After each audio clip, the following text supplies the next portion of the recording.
જગદંબાના ધામ અંબાજીમાં ભાદરવી પૂનમનો મહામેળો આજથી વિધિવત રીતે પ્રારંભ થઈ ચૂક્યો છે। ત્યારે અંબાજી જતા પગપાળા ભક્તોને મેડિકલની તમામ સુવિધાઓ મળી રહે તે માટે સેવા કેમ્પની શરૂઆત કરાઈ। બનાસ ડેરી તેમજ બનાસ મેડિકલ અને જનરલ હોસ્પિટલ પાલનપુર દ્વારા દાતા ખાતે બનાસ મેડિકલ સેવા કેમ્પ શરૂ કરાયો। વિધાનસભાના અધ્યક્ષ અને બનાસ ડેરીના ચેરમેન શંકર ચૌધરી દ્વારા ભક્તો માટે કેમ્પ ખુલ્લો મુકાયો। લાખોની સંખ્યામાં માં જગદંબાના દર્શન કરવા માટે ભાવિક ભક્તો પગપાળા ભાદરવી પૂનમના મેળામાં સતત અત્યારે ચાલુ થયા છે, આવે છે।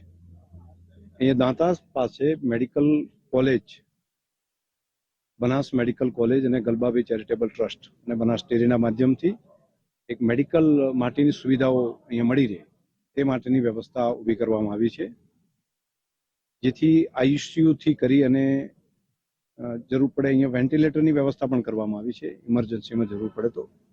અને બાકી પગમાં કંઈ તકલીફ હોય તો એ કામ, અને ખાસ કરીને થાકેલા હોય છે જે લોકો, જેના મસલ જકડાઈ ગયા હોય છે, એના માટે પણ અહીંયા ફિઝિયોથેરાપિસ્ટ સહિતની ટીમો લાગી છે।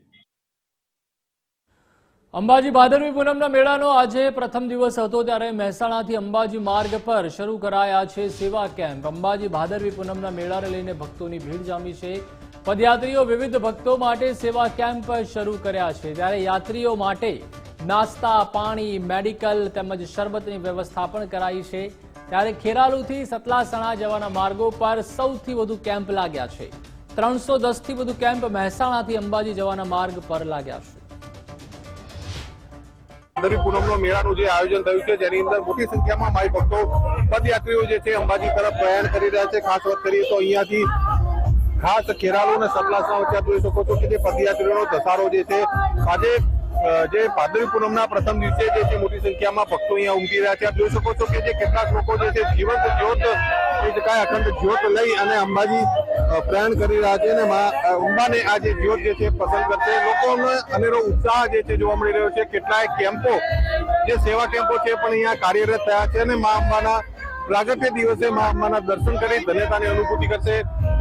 આપણી સાથે જે સેવા કેમ્પ જે ચલાવે છે એમની સાથે શું કહેશો? ખાસ પબ્લિકનો કેવો ધસારો, કેવો ઉત્સાહ ખાસ આ રૂટ ઉપર જોવા મળી રહ્યો છે? વધારે પડતું ટ્રાફિક અહીંયા જ હોય છે, વડનગર પછી સીધું અહીંયા ટ્રાફિક આવે છે અને દરેક રથવાળાને દરેક ચાલતા અમારો લેવા રાત લઈને જાય છે અને અમને બી ઘણો ઉત્સાહ રહે છે। શું કહેશો વડીલ, કેવો માહોલ છે ખાસ અંબાજી પદયાત્રીઓના અને સંઘને લઈને?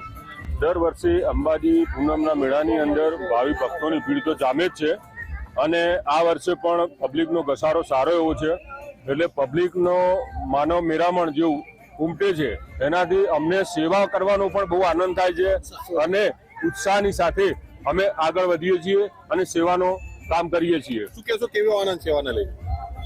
આનંદ એવું કહી શકાય કે આટલામાં અમને એક અનેરો ઉત્સાહ છે, એક આનંદની જબરજસ્ત લાગણી છે। જેટલા માણસો, જેટલા પદયાત્રીઓ આવે છે એમ અમારો ઉત્સાહ બહુ વધતો જ જાય છે અને ખરેખર બહુ મજા આવે છે। એક પદયાત્રીજનની સાથે વાત કરીશું। ક્યાંથી આવો